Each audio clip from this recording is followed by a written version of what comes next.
Bueno, vamos a empezar esta enseñanza. Eh, Esta enseñanza se va a llamar La Gran Tribulación y nace producto de una consulta que se hizo la última vez cuando se estaba enseñando acá eh, sobre los 10 reyes. La Gran Tribulación.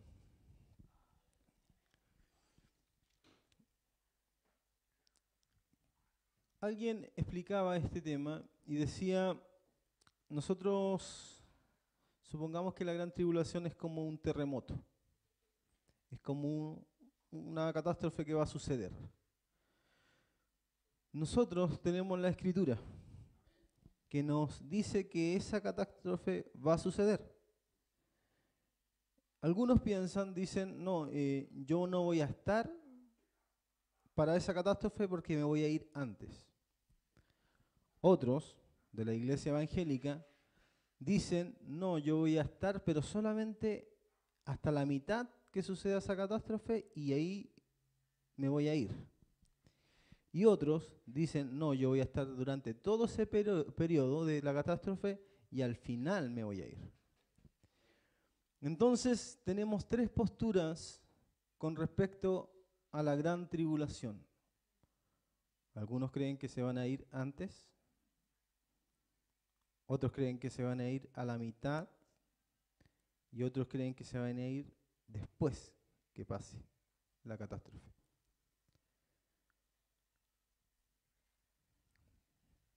La palabra de Dios dice en Hebreos 9:28, dice, así también Cristo fue ofrecido una sola vez para llevar los pecados de muchos y aparecerá por segunda vez, sin relación con el pecado, para salvar a los que le esperan.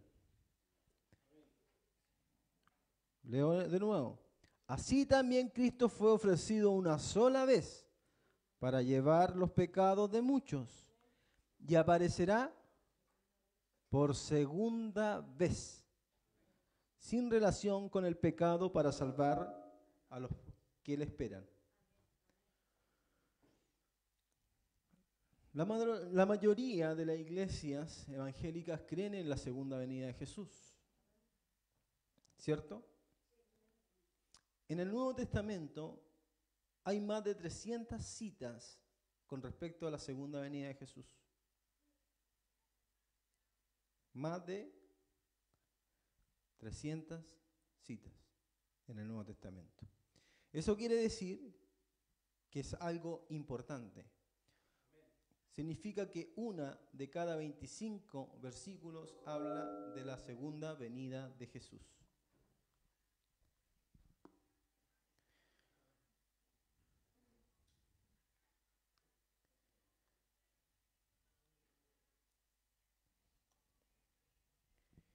Y vamos a ir hablando, como le hablé, como un terremoto, como una catástrofe que va a venir, vamos a ir hablando de las tres posturas. Como les dije, algunos creen que se van a ir antes que venga la gran tribulación, ¿cierto? Otros al medio y otros al final. Usted puede ver en la gráfica la postura pretribulacionista o pretribulación, que son los que creen que se van a ir antes. Los pretribulacionistas son los que se creen que se van a ir antes de la gran tribulación. Usted en la gráfica puede ver que aquí hay 7 años. ¿Lo puede ver? Que estos 7 años están divididos en 3 años y medio y 3 años y medio. Que la iglesia, en los que creen en la postura pretribulacionista, se va a ir antes de estos 7 años. Algunos creen que los primeros 3 años y medio hay una tribulación y después la gran tribulación, después los 3 años finales, 3 años y medio finales. O algunos creen que van a ser 3 años y medio de paz y después 3 años y medio de gran tribulación.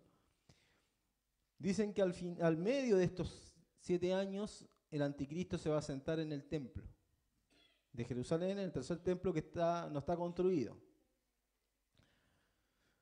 Los pretribulacionistas diferencian entre la iglesia e Israel. Hacen una gran diferencia entre la iglesia e Israel. Esa es la mayor diferencia que ellos hacen en el Apocalipsis. ¿Por qué? Porque como en el Apocalipsis se habla de santos, cuando nosotros vemos Apocalipsis que se habla de santos, ellos dicen, para justificar esos santos, como la iglesia ya no está, tienen que ser necesariamente los judíos o los israelitas. ¿Se va entendiendo? Ellos también son dispensacionalistas. Bienvenido, hermano Jan. Son dispensacionalistas. No sé si ustedes recuerdan que una vez que yo enseñé el dispensacionalismo acá, un día martes. Para entender este tema hay que estudiar el dispensacionalismo. Son 7 dispensaciones. Pero al final de la última dispensación, que es la gracia, o la anteúltima, que es la gracia, ellos dicen que Israel en estos últimos 7 años va a entrar en la tribulación y la gran tribulación, y que solamente ellos van a pasar por este tema y la iglesia se va a ir antes. Eso quiere decir, eso quiere decir que ellos son dispensacionalistas, porque creen en dispensaciones, en 7 dispensaciones, pero en esta última dispensación solamente Israel está acá y la iglesia se fue antes. Y dividen con esta dispensación de los 7 últimos años la segunda venida en 2 etapas. La segunda venida invisible, donde se produce el rapto. La segunda venida invisible, donde se produce el rapto, mientras la iglesia aquí está en estos 7 años, donde está aquí quedando la embarrada acá en la tierra, la iglesia aquí arriba está celebrando los 7 años de la boda del Cordero. Y la segunda venida, como se divide en 2, en la invisible, también después, al final de los 7 años, viene la segunda venida visible. ¿Cierto? Pero en realidad, la Escritura en ninguna parte da a entender que hay una venida invisible y otra visible. Solamente dice que hay una única segunda venida. Única segunda venida. A medida que vamos avanzando, vamos a ver de dónde nace el dispensacionalismo y de dónde nace la separación de la segunda venida en 2 etapas. Porque tiene que haberse creado en algún momento, alguien tiene que haberla enseñado, y de esa forma se introdujo en la iglesia evangélica, porque solamente la iglesia evangélica cree en el pretribulacionismo, que la iglesia se va a ir antes de los 7 últimos años y que finalmente no va a conocer al anticristo, o si lo conoce, no se va a dar por enterado, porque ellos se van a ir 3 años y medio antes que se siente en el templo de Jerusalén, en el tercer templo.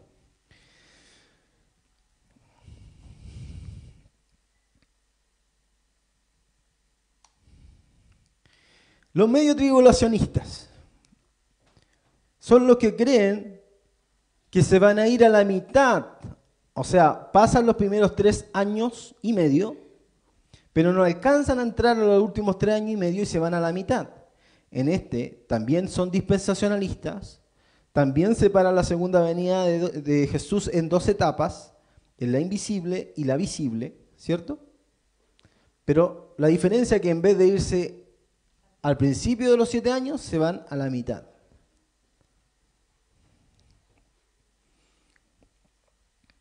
Y los post-tribulacionistas, dispensacionalistas, siempre estamos hablando de la dispensacionalista, ¿qué es dispensaciones? Son 7 dispensaciones, pero los que creen que en la última etapa de la humanidad van a haber 7 años.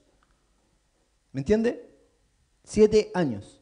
Dentro de esos 7 años, ellos se dividen entre pretribulacionistas, medio tribulacionistas y post-tribulacionistas. Los post-tribulacionistas dispensacionalistas creen que van a pasar por la tribulación y por la gran tribulación los 7 años y al final va a venir la segunda venida de Cristo juntamente con el arrebatamiento, en un solo acontecimiento. Y cuando ya la iglesia no está en ese arrebatamiento, viene la ira de Dios. Después viene el milenio y después el juicio final. ¿Me va entendiendo? Ahora, yo no creo mucho en las dispensaciones del creador de las dispensaciones, que es John Darby, que lo vamos a ver un poquito más adelante. Yo creo solamente que el anticristo va a gobernar 3 años y medio, porque eso es lo que dice la Biblia. En Apocalipsis dice que se le dio tiempo, tiempos y medio tiempo. Y en Daniel también se indica lo mismo, que son tiempo, tiempos y medio tiempo. Entonces, la gran tribulación se compone de solamente 3 años y medio. 3 años y medio. Desde que se sienta el anticristo, usted tiene que empezar a contar 3 años y medio. Dentro de este periodo también están las trompetas. ¿Se acuerda que hablamos de las trompetas o vimos las trompetas un día domingo?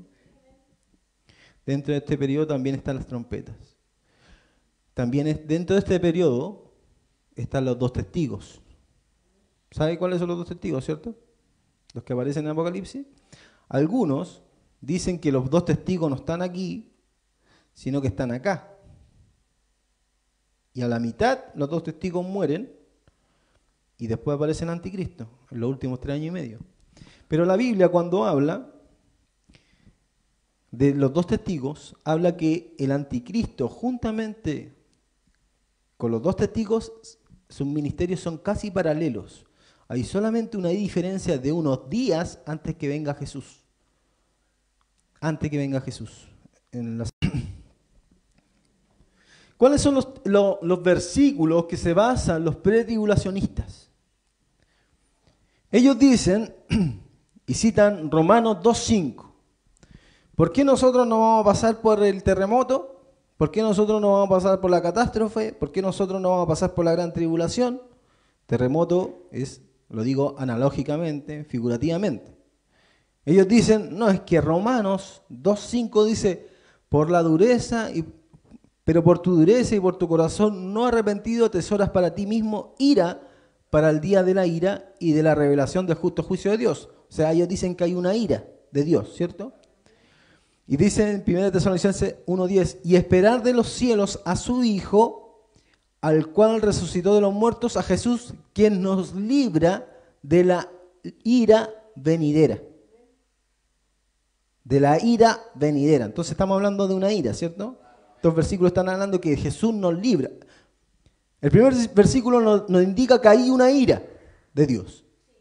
El segundo nos dice que Jesús nos libra de la ira. Y en 1 Tesalonicenses 5:9 dice, porque no nos ha puesto Dios para ira, sino para alcanzar salvación por medio de nuestro Señor Jesucristo. Entonces, ellos confunden la ira de Dios con la gran tribulación, porque ellos constantemente dicen, como Dios no nos ha puesto para la ira, dicen, la iglesia no puede pasar por tribulación. No puede pasar por esa tribulación porque esa tribulación o esa gran tribulación es la ira de Dios en castigo al mundo por medio del anticristo. Eso es lo que dicen ellos.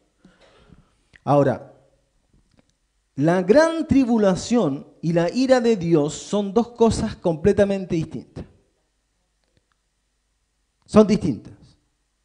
La ira de Dios la ejecuta Jesús, no el anticristo. La gran tribulación la ejecuta el anticristo. No Jesús, el anticristo. Pero, ¿qué es lo que hacen los pretribulacionistas o los que creen que se van a ir antes de la tribulación? Juntan la ira con la gran tribulación en una. Pero lo chistoso es que la segunda venida de Jesús la separan en dos. O sea, separan la segunda, la única segunda venida de Jesús, en dos, y unen dos acontecimientos distintos, la gran tribulación y la ira de Dios, en una.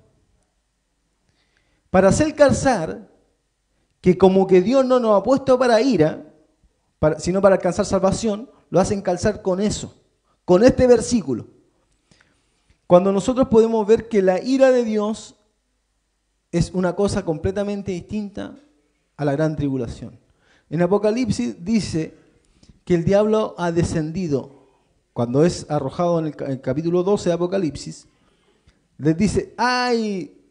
Gócense los moradores del cielo. Y dice, ¡ay de los moradores de la tierra y el mar! Porque el diablo ha descendido a vosotros con gran ira. Y cuando usted ve al final de Apocalipsis, de ese capítulo de Apocalipsis 12, dice que el diablo fue a hacer guerra contra la mujer de Apocalipsis 12. Esa mujer es Israel. Pero dice que la tierra ayudó a esa mujer arrojando un gran río y el diablo se llenó de ira contra la mujer, pero como no le pudo hacer nada, fue a hacer guerra contra la descendencia de esa mujer, que era Israel. ¿Y cuál era la descendencia de esa mujer? Que dice Apocalipsis, son los que guardan los mandamientos de Dios y tienen su fe en Jesucristo. Pregunta.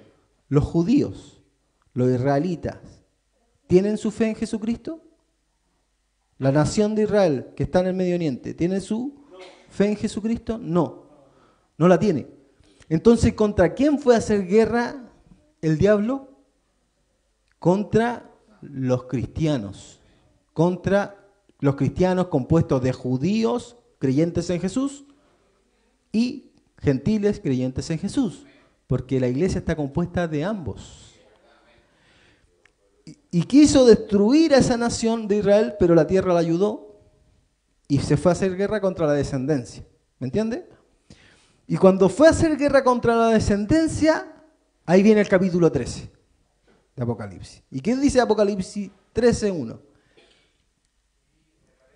Me paré sobre la arena del mar, o otras traducciones dicen, y el dragón se detuvo a la orilla del mar y hizo surgir del mar una bestia. ¿Y esta bestia qué es? Un imperio. Y hizo guerra contra los santos y los venció. ¿Cuáles eran los santos? Los que tienen los mandamientos de Dios y su fe en Jesús. Los cristianos. Entonces, ahí está hablando de que la ira del diablo es la gran tribulación por medio de un imperio y un hombre que es el anticristo. Lo repito. La gran tribulación es la ira del diablo por medio de un gobierno, de un imperio, de un reino y a la cabeza el anticristo. Esa es la gran tribulación. Y la ira de Dios es posterior a esta persecución cuando la iglesia es arrebatada en la segunda venida de Jesús, y ahí viene la ira de Dios. ¿Se acuerdan lo que dice Mateo? Cuando habla, dice, después de la tribulación de aquellos días, Jesús hablando, después de la tribulación de aquellos días, el sol se oscurecerá, la luna no dará su resplandor. Entonces todas las naciones verán al Hijo del Hombre, verán la señal del Hijo del Hombre en el cielo, viniendo con gran poder y gran gloria. ¿Cuándo? Después. Y juntarán a sus escogidos de los 4 ángulos de la tierra. Entonces, después de la tribulación, viene Jesús y junta a sus escogidos. Pero los pretribulacionistas dicen, no, que esos escogidos no son la iglesia. Esos escogidos son los judíos, porque esos están ahí en la gran tribulación y la iglesia se fue antes. Pero ¿en qué momento dice que la iglesia se fue antes? En Mateo, por ejemplo, en ningún momento lo dice Jesús. Y en Apocalipsis, ¿en qué momento la iglesia se fue antes? No, que cuando Juan subió al cielo, ahí se fue la iglesia. Pero si ahí subió solamente Juan, no subió la iglesia. Entonces, esos son los tipos de interpretaciones que tienen ellos, los pretribulacionistas. Y vamos avanzando un poco y vamos a ver lo que ellos escriben. Argumentos pretribulacionistas, esto está sacado de un estudio de ellos. Ellos dicen, el Señor Jesús le dijo a Juan, escribe las cosas que has visto y las que son y las que han de ser después de estas. Apocalipsis 1:19. Esta es la división divina del libro de Apocalipsis. Ellos dicen, las que son y las que han de ser después de estas. Las que has visto, perdón, escribe las cosas que has visto, las que son y las que han de ser después de estas. Y ellos dicen, ya, esto separa en 3 etapas el libro de Apocalipsis. La palabra traducida después de estas, en Apocalipsis traducida después de esto y después de estas cosas. Apocalipsis 4:1 es la palabra metatauta en griego, que quiere decir literalmente después de estas cosas. De manera que Apocalipsis 1:19 dirá, escribe las cosas que has visto, las que son, las que han de ser después de esta, la edad de la iglesia. Ellos dicen que es después la edad de la iglesia. Claro. O sea, con leer solamente esto, dicen que es la edad de la iglesia. Hay que entender que Apocalipsis 1:19 en verdad dice esto, sí. Dice, escribe las cosas que has visto, las que son y las que serán después de esta. Eso se lo dice Jesús en el capítulo 1 a Juan, cuando se le presenta. ¿Se acuerdan que Jesús se le aparece a Juan en la isla de Patmos y Juan al darse vuelta ve al Hijo del Hombre en medio del candelero? ¿Cierto? Y dice Jesús, escribe las cosas que has visto. ¿Cuáles eran las cosas que han visto? Lo que vio de Jesús, lo que ve de Jesús. Ojo como llama de fuego, su rostro resplandecía como el sol. Las que son, la del capítulo 2 y la del capítulo 3, lo que estaba sucediendo con 7 iglesias en Asia Menor. Éfeso, Esmirna, Pérgamo, Tiatira, Sardis y la Odisea, ¿cierto? Y las que serán después de esta, cuando Él sube al cielo.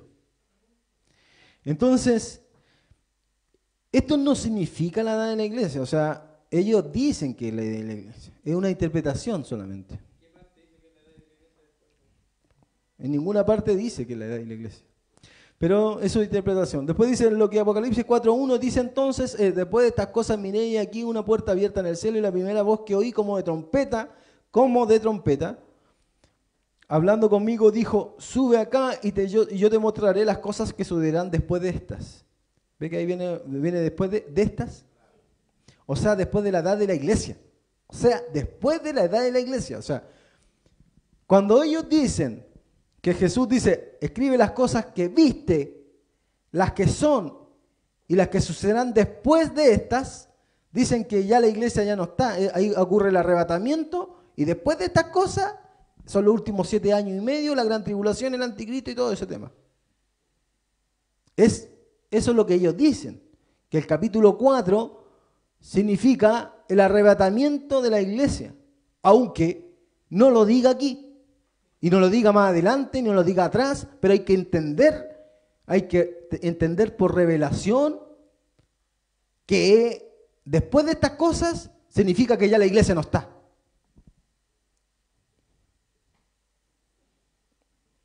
Y dice, o sea, después de la edad de la iglesia, o sea, ya la iglesia se fue al cielo, según ellos, después del capítulo 4, porque ellos dicen que después del capítulo 4 de Apocalipsis la iglesia no está. Veamos pues que la iglesia ya no estará aquí cuando venga el juicio de la tribulación. O sea, con ese solo versículo, después de estas cosas, ellos interpretan que ya la iglesia no está.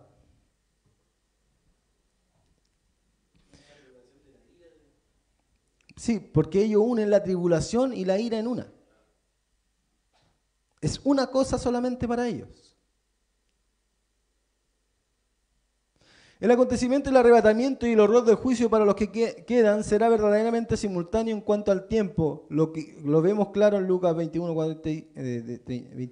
34 al 36. Mirad también por vosotros mismos que vuestros corazones no se carguen de glotonería, embriaguez y la afanes de esta vida, y que venga de repente sobre vosotros aquel día, porque como un lazo vendrá sobre todos los que habitan sobre la faz de toda la tierra. Velad pues en todo tiempo orando para que seáis tenidos por dignos de escapar de todas estas cosas que vendrán y de estar en pie delante del Hijo del Hombre. Entonces, como ellos dicen, no, hay que velar, orar para que podáis escapar de todas estas cosas. Entonces, escapar para ellos, aunque la palabra no significa arrebatamiento o rapto, ellos inmediatamente cuando leen escapar, significa rapto o arrebatamiento. Y escapar, en este sentido, no significa no estar dentro. Así como la iglesia estuvo pasando por tribulación, no todas las iglesias pasaron la misma tribulación. Por ejemplo, en Tesalónica, cuando Pablo le escribe, algunas iglesias en ese momento no pasaron por tribulación, pero estaban también en ese mismo periodo de tiempo. Hay iglesias que pasan por tribulaciones y en ese mismo momento hay otras iglesias que no. Pero cuando nosotros leemos escapar no significa arrebatar. Pero para ellos que ya tienen una mente preconcebida que existe un rapto antes de la tribulación, cuando leen escapar, salido, pasado, los que han salido de la gran tribulación inmediatamente se imaginan rapto. Entonces ellos inmediatamente se van imaginando esas cosas. Entonces ellos lo que es el arrebatamiento realmente es un escapar de lo horroroso que vendrá al mismo tiempo sobre el mundo. Pues el arrebatamiento es el principio del día del Señor. Eso se describe otra vez en Tesalonicenses 5, 2, 6, porque vosotros sabéis perfectamente que el día del Señor vendrá así como ladrón en la noche, que cuando digan paz y seguridad entonces vendrá sobre ellos destrucción repentina, como los dolores a la mujer encinta, y no escaparán. En realidad, lo que nosotros vemos es que estos versículos completamente están sacados de contexto. Porque vosotros sabéis perfectamente que el día del Señor vendrá así como ladrón en la noche. ¿Cierto? El día del Señor vendrá como ladrón en la noche. ¿Cierto? Pero si yo le pregunto a usted, ¿qué significa venir como ladrón en la noche? Explíquemelo. ¿Sabe por qué? Porque este ladrón en la noche ha servido como pretexto para decir que Jesús va a venir de forma repentina en su venida invisible y ahí viene el rapto. Entonces Jesús puede venir ahora, puede venir mañana, puede venir pasado mañana o puede demorarse 10 años. Pero ladrón en la noche no significa el contexto que ellos le están dando de forma repentina. Porque Jesús también le dice a otra iglesia, porque si tú no velas, vendré a ti como ladrón. ¿Pero qué tenía que hacer? Velar. Entonces, si la iglesia velaba, Jesús a esa iglesia no la iba a pillar, no la iba a sorprender como ladrón. Y el mismo apóstol Pablo dice, en este mismo capítulo dice, porque vosotros no estáis en tiniebla para que aquel día os sorprenda como ladrón. El ladrón en la noche no es para la iglesia, el ladrón en la noche es para el mundo y para los cristianos que no están velando. A ellos lo va a pillar como ladrón, no a la iglesia que vela. Y cuando decimos velar, decimos ya orar, cantar, ayunar, estar en la iglesia, pero también estar atento a las profecías. Eso es velar. Porque si nosotros no estamos en este mundo constantemente en el estudio de la palabra profética más segura, cuando Jesús venga nos va a pillar como ladrón. ¿Por qué? Porque estamos preocupados de apóstoles, estamos preocupados de visiones, estamos preocupados de sueños, estamos preocupados de profetas, y en vez de estar preocupados, estamos preocupados del dinero, Estamos preocupados de las casas, estamos preocupados de los autos, estamos preocupados en todo ese mundo. Entonces, las profecías se están cumpliendo en nuestros ojos, pero nosotros estamos preocupados de otra cosa. ¿En lo terrenal o lo espiritual? Porque algunos creen que están siguiendo apóstoles o están siguiendo a profetas que le están introduciendo un evangelio distinto al evangelio que está aquí en la Escritura y al evangelio que los apóstoles bíblicos predicaron. Si nosotros tenemos que estar atentos a esta palabra profética, no a la palabra supuestamente, entre comillas, profética de un profeta. No palabras de hombres, sino a la palabra de Dios, que es viva y es eficaz. A esta palabra. Entonces, ¿a quiénes va a pillar como ladrón Jesús? A los que no están atentos, a los que no están velando en esta palabra. No solamente viviéndola, sí, pero también atentos a las profecías. Entonces, como yo estoy preocupado de otras cosas, estoy preocupado del mundo, estoy preocupado de mi familia, estoy preocupado del apóstol, del profeta, del curubín, estoy preocupado de Nostradamus, estoy preocupado del Salfate, del Contreras, estoy preocupado de Pedro Engel, estoy preocupado de todo eso. De repente va a venir Jesús y me va a pillar como ladrón en la noche. O sea, me va a sorprender a mí. Y eso es lo que va a pasar con muchas iglesias. Cuando Jesús venga, los va a pillar durmiendo. ¿Qué pasó cuando Jesús estaba en el Getsemaní? Estaba diciendo, Padre, si es posible, pasa de mí esta copa, pero entró en la copa. Dios no lo sacó de la copa, entró en el juicio. Y cuando volvió a sus discípulos, ¿qué pasó con ellos? Dice la palabra ahí textualmente, los vio a todos durmiendo. Y eso es un símbolo para el acontecimiento final de la iglesia, donde la mayoría de las iglesias van a estar durmiendo atontados por las nuevas profecías. Y se olvidan que el Mateo dice que si es posible, el enemigo va a engañar a los escogidos. ¿Y de qué forma los va a engañar? De esta misma forma que estamos hablando. Los desvió de la verdadera palabra profética, los desvió hacia palabras de apóstoles, supuestamente apóstoles, pseudo profetas, los engañó por medio de palabras de hombres y van a estar inmersos en ese tipo de doctrinas, en ese tipo de enseñanza del lazo mágico, del muro del vallado de la verdad y todas esas tonteras, van a estar insertos de esas tonteras. Y cuando venga Jesús los va a pillar como ladrón. Porque ¿qué le dice Jesús a la iglesia? Porque si tú no velas, vendré a ti como ladrón. Pero el apóstol Pablo dice, pero nosotros no estamos en tinieblas, para que aquel día os sorprenda como ladrón. Y ahí no se está refiriendo al arrebatamiento, se está refiriendo a la segunda venida.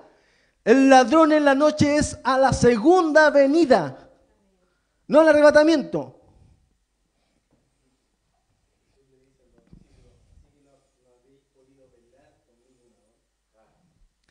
Eso es lo que le dice, ¿ve? Así que no habéis podido velar conmigo una hora. Sigue leyendo.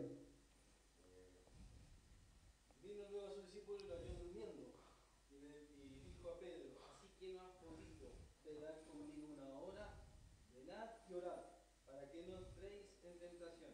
El espíritu, la verdad, está dispuesto, pero la carne es débil.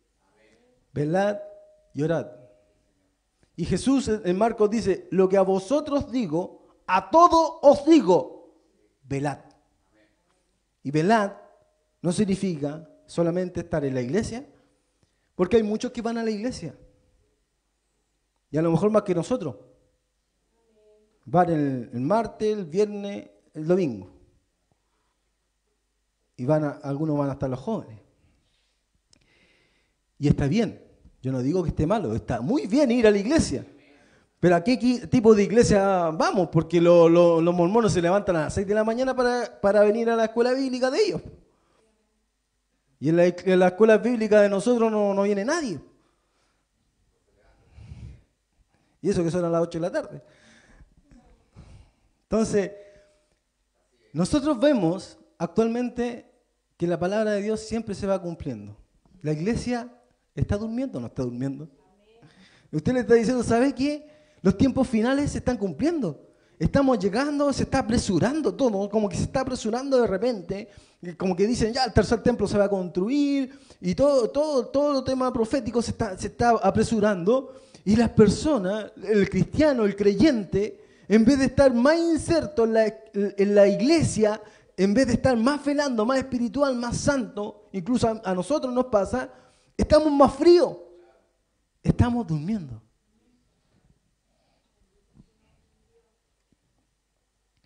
Entonces, es difícil el tema, cuando no se entiende. Pero cuando nosotros le damos el aclaramiento real a los versículos y a la palabra de Dios, nos va calzando. Dios nos va revelando. John Darby y la nueva doctrina dispensacional. Él es la persona que crea el dispensacionalismo. Lo que le dije yo. Que finalmente termina el los últimos 7 años, perdón, y después viene el milenio. La primera, por ejemplo, la primera dispensación era inocencia, la segunda conciencia, la tercera gobierno humano, la cuarta promesa, la quinta la ley, la sexta la gracia, y dentro de la gracia, antes de entrar a la última, hay un periodo de 7 años donde la iglesia se va, según él, según John Darby, porque él es el creador del rapto antes de los 7 años. Él es. En el año, miren el que vivió en el siglo XIX. ¿Cuándo? Siglo XIX, ¿cierto? Darby se dio cuenta que durante los 7 años de la semana final de Daniel, él se dio cuenta, se tendrá que hacer las ofrendas de la Torá. O sea, estos últimos 7 años que hablamos, Israel tiene que volver a las ofrendas de la Torá, de la ley. Claramente observada durante ese periodo de 7 años. Darby llegó a la conclusión de que el cumplimiento de la Torá se establece de nuevo al comienzo de la gran tribulación. ¿Ve? Al comienzo de los 7 años. Luego, al comienzo de la gran tribulación de los 7 años, se producirá un retorno a la ley y a la Torá al final de la era de la gracia. Como Darby lo entendió, esto creó un problema para la teoría de Darby. ¿Cómo puede volver la época de la ley si la llamada iglesia se encuentra aún aquí? ¿Cómo se podía volver a la ley si la iglesia todavía estaba acá? Darby consideró dispensaciones de la ley como la manera que tenía que Yahvé de tratar a Israel. Porque los dispensacionalistas separan completamente a Israel de la iglesia. Como que si la iglesia no tuviera casi judíos. Como que fueran solamente gentiles. Trataría de manera exclusiva con Israel, así que sucede con la llamada iglesia. Bueno, seguro que la iglesia no abandonará la gracia para volver a introducirse en la ley de Moisés. Como resultado de ello, Darby adoptó la idea del rapto anterior a la tribulación. Su idea respecto a la llamada iglesia marchándose antes de la tribulación permitiría a Israel, es decir, a los judíos, volver a entrar de nuevo en la aparente época de obediencia a la ley de la gran tribulación, en la gran tribulación. Entonces él entendió que en los últimos 7 años la gracia ya no existe. O si existía, no debería estar la iglesia. Por eso tiene que irse antes. Y de nuevo se vuelve a la ley de Moisés para que esos últimos 7 años Israel, los judíos, puedan hacer su sacrificio en el tercer templo y todo el tema ese. En la conferencia de Power Scout, en el encuentro anual de estudiantes bíblicos organizada por su amiga, la acaudalada viuda Lady Power Scout, en dicha conferencia también expuso por primera vez su descubrimiento del misterio del rapto. ¿A qué se llamaba el misterio del rapto? En la segunda venida invisible que sucede antes de los últimos 7 años. En la conferencia de Power Scout, un encuentro anual de estudiantes bíblicos, Darby es reconocido en el mundo teológico como el padre del dispensacionalismo.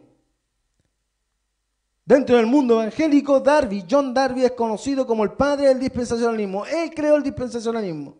Enseñanza popular en Estados Unidos por Cyrus Scofield en su Biblia anotada de Scofield. Esto tiene mucha referencia con el dispensacionalismo que hablamos la otra vez. Usted lo puede encontrar en YouTube, hablamos del dispensacionalismo. Cyrus Scofield hizo una Biblia y en las notas de la Biblia anotó las notas de Darby. Y ahí le introdujo el dispensacionalismo, el rapto antes de la gran tribulación, etc. Por eso que cuando la iglesia en Estados Unidos empezaron a leer la Biblia comentada de Scofield, con los comentarios de John Darby, creyeron que el rapto antes de la gran tribulación era algo bíblico. Por eso que es tan difícil sacarlo. Por eso yo les digo que las doctrinas, porque él lo creó en el siglo XIX, ¿cierto? El dispensacionalismo y el rapto antes de los 7 años, ¿cierto? Lo creó en el siglo XIX. Las doctrinas son como un filtro. Usted cuando pone un filtro en una foto, por ejemplo, ponemos un filtro de color amarillo. Pero si yo le digo, ¿sabe? Este es el color real. Y usted me puede decir, sí, de veras es el color real. Pero si yo le saco el filtro y después le muestro la foto, dice, no, es que esa foto, algo le pasó que no tiene el color real. Que yo no puedo ver esa foto sin que tenga ese filtro. Y eso es lo que pasa con muchos. No pueden ver la escritura o no pueden ver en la escritura que la iglesia va a pasar por la gran tribulación porque a ellos ya se les ha enseñado desde muchos años. ¿Cuántos años? 200 años. Supongamos los nuevos apóstoles, los pseudo nuevos apóstoles, nacieron en el 2001. Pasan 200 años, ¿cierto? Y usted le dice, después de 200 años a esa iglesia que han creído los pseudo nuevos apóstoles.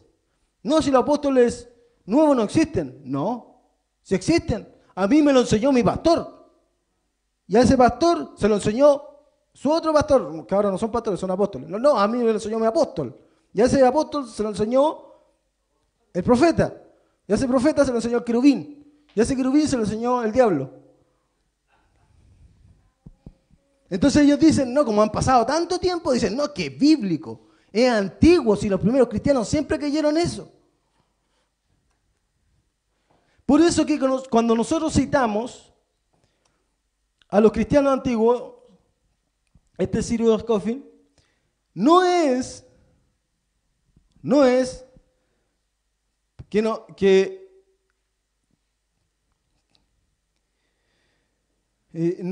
para hacerle creer, no, es que tiene que creerlo porque los cristianos antiguos creían eso. No, es para comparar de dónde nace el rapto pre-tribulación. En el 1800, lleva 200 años implementándose dentro de la iglesia, pero usted cree que es muy antiguo, desde el principio de la iglesia. No, si lleva como 2000 años aquí. No lleva 2000 años. Y yo le voy a citar aquí a Justino Mártir, que dice, Justino Mártir, en el 150, no en el 1800, 150, siglo II, no en el siglo XIX, siglo II. Los insensatos no entienden lo que todos mis razonamientos han demostrado, a saber, que están anunciados 2 advenimientos de Cristo. Uno, en que se predijo que había de sufrir sin gloria, sin honor y ser crucificado. ¿Cierto? Esa es la primera venida de Jesús. Otro, en que vendrá de los cielos con gloria. Cuando el hombre de apostasía, ¿quién es el hombre de apostasía? El anticristo. El que profiere insolencia contra el Altísimo se atreve a cometer iniquidades contra nosotros los cristianos. Entonces en el 150 ellos no creían que se iban a ir antes. Ellos creían que iban a conocer el anticristo y que el anticristo lo iba a perseguir. Por eso se cita, por eso se compara. Porque cuando se introdujo la doctrina pretribulación, en el 1800, en el siglo XIX. Pero la iglesia primitiva no creía eso. O sea, tuvieron que pasar 1800 años para que recién se creyera esa doctrina. ¿Me entiende? ¿Me va siguiendo? Así como ahora tuvieron que pasar 2000 años para que se introdujeran nuevos apóstoles. Porque se introducen ahora nuevos apóstoles, ¿significa que siempre han existido? No, porque antes del 2001 nunca existieron nuevos apóstoles, solamente los bíblicos. Por eso que citamos a los cristianos antiguos para dar como argumento histórico que la doctrina más antigua no es la pretribulación, sino que la postribulación.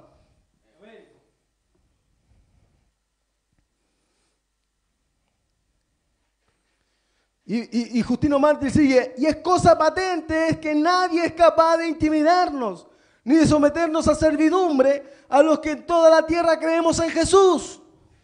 Se nos decapita, se nos crucifica, se nos arroja a las fieras, a la cárcel, al fuego, y se nos somete a toda clase de tormentos.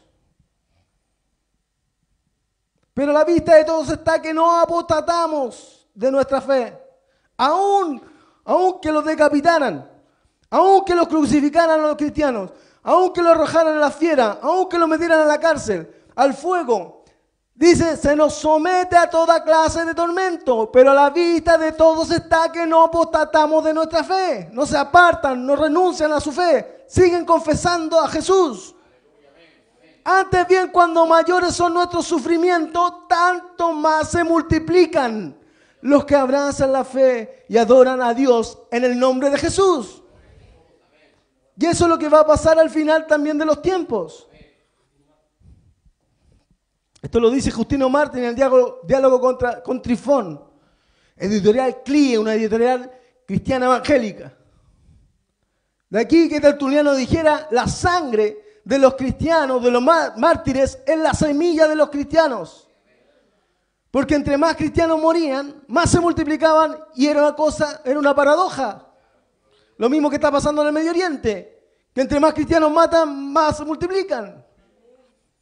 Y en el final del tiempo, cuando la iglesia sea perseguida, va a ser el mayor avivamiento de la iglesia. No porque iban a cantar todos los domingos, sino porque van a morir muchos cristianos. Y al morir muchos cristianos van a ver la fe de esos que morían, así como en el primero, segundo y tercer siglo, y se van a empezar a multiplicar. Porque el cristianismo crece en el sufrimiento. Y usted me dice, ¿por qué? Cuando usted exprime, por ejemplo, para hacer el aceite de olivo, cuando lo exprime sale aceite. Si es que tiene aceite, pero si usted está seco no va a salir nada. Y la gran tribulación va a ser en el último tiempo para esta iglesia que está durmiendo, para esta iglesia que está fría, que está tibia. Dios va a tener que meterla en la gran tribulación para exprimirla, y si tiene Espíritu Santo va a salir Espíritu Santo de esa persona para ser salva. Por eso que un ministro dijo que Dios es tan clemente y tan bondadoso con nosotros que hasta el último tiempo va a tener misericordia, metiéndonos en la gran tribulación. Porque si no fuera así, no van a ser salvos. En la tibieza en que vivimos actualmente, que nos cuesta llegar a las reuniones, porque cualquier cosa nos vamos al mundo y pecamos. Y creemos que de esa forma vamos a ser salvos.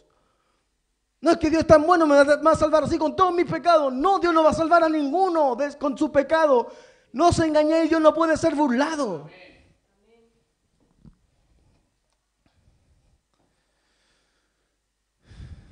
Y quiero terminar para seguir posteriormente.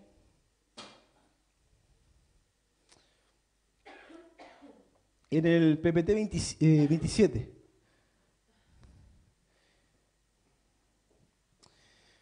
Y esto lo vamos a leer en la misma Biblia, que habla en Hebreos 10:32. ¿Se acuerda que en Hebreos 10:32 habla de los héroes de la fe? Habla de todos los grandes héroes de la fe. Abraham, Moisés, David, Gedeón. ¿Cierto? Faltarían palabras, dice, para todas las... Pero el escritor de Hebreos sigue con esto. A ver, quiero buscarlo mejor. Hebreos 10.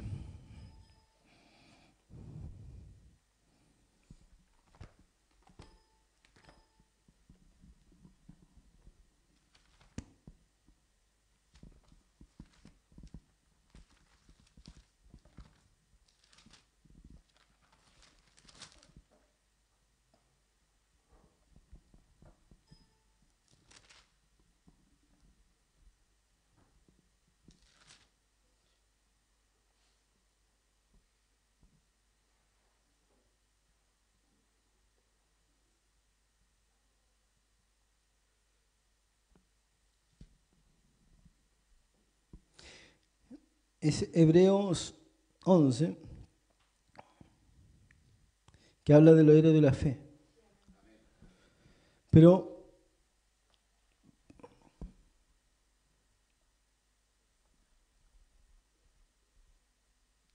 en Hebreos 10:32 dice a los hebreos, el escritor de Hebreos, ¿cierto? Porque esto nunca se lee. Pero traed a la memoria los días pasados. ¿Qué dice? Traed a la memoria los días pasados. ¿A quién le está escribiendo el escritor de Hebreos?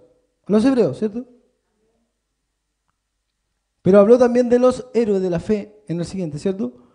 Después de haber sido iluminados. La palabra iluminados antiguamente significaba bautizados.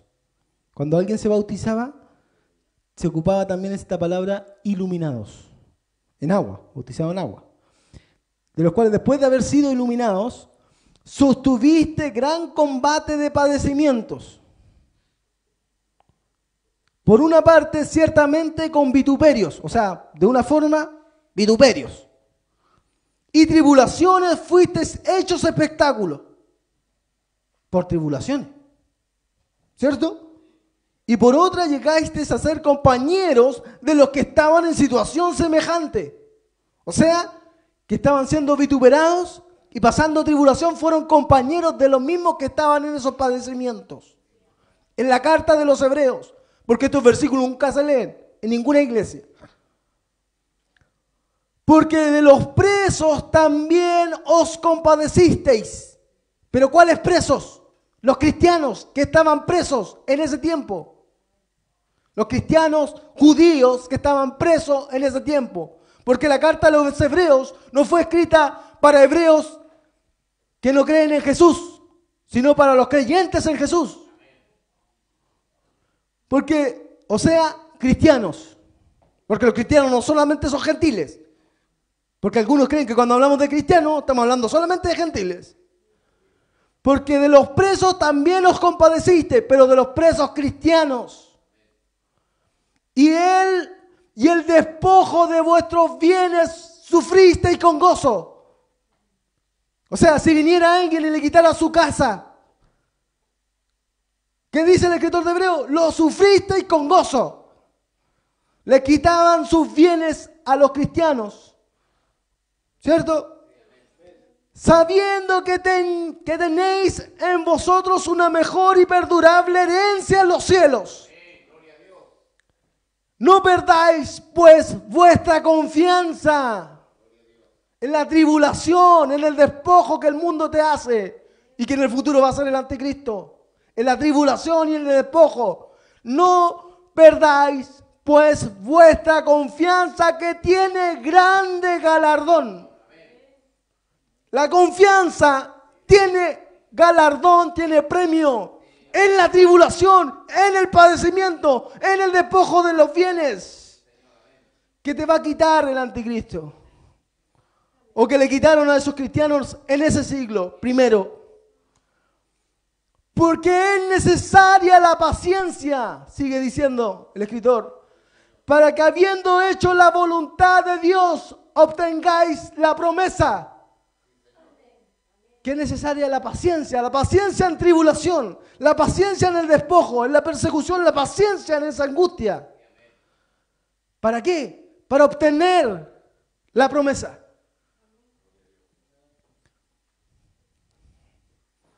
¿O no? ¿Qué decía el apóstol Pablo? Que las persecuciones y las tribulaciones eran el justo juicio de Dios. Las tribulaciones de los tesalónicas, las persecuciones de los tesalónicas eran el justo juicio de Dios para que seáis tenidos por dignos del reino de Dios.